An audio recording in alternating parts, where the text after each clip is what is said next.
La semaine passée, la famille d'Augustin Matata a reçu l'information qu'Augustin était hospitalisé à la clinique Prince Louis Rwagasore à Bujumbura. La famille s'est rendue à la clinique, mais a trouvé que la chambre d'hôpital d'Augustin Matata était gardée par des policiers qui empêchaient à toute personne d'entrer dans cette chambre.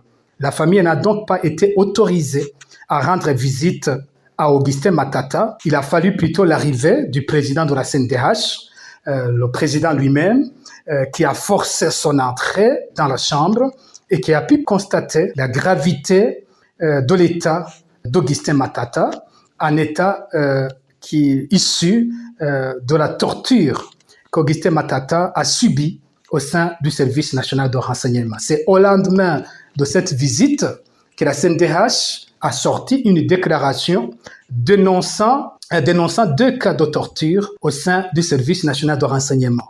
Mais la CNDH n'a pas, malheureusement, nommé les victimes de cette torture. Ici, il est également très important que la deuxième victime soit connue.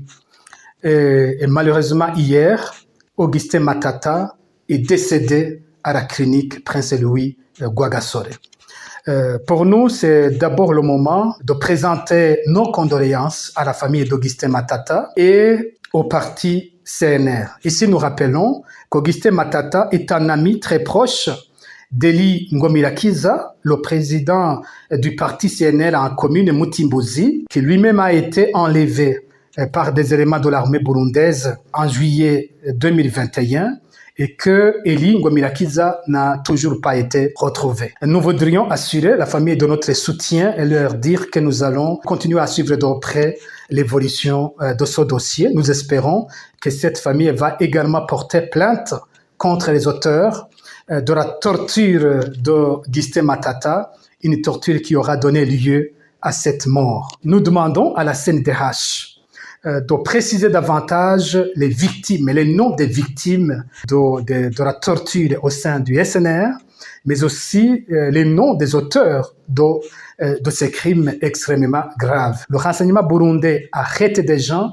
ne communique jamais sur l'identité des auteurs de l'arrestation et sur les lieux de détention des personnes arrêtées. Le renseignement décide par après les personnes qu'elle présente à la presse et à la justice, d'autres qu'elle tue et d'autres qui finissent par disparaître, dont on ne saura jamais le sort. Nous demandons que les autorités burundaises mettent fin à ces pratiques ignobles et nous continuons à affirmer que tôt ou tard, ces crimes extrêmement graves finiront par être sanctionnés.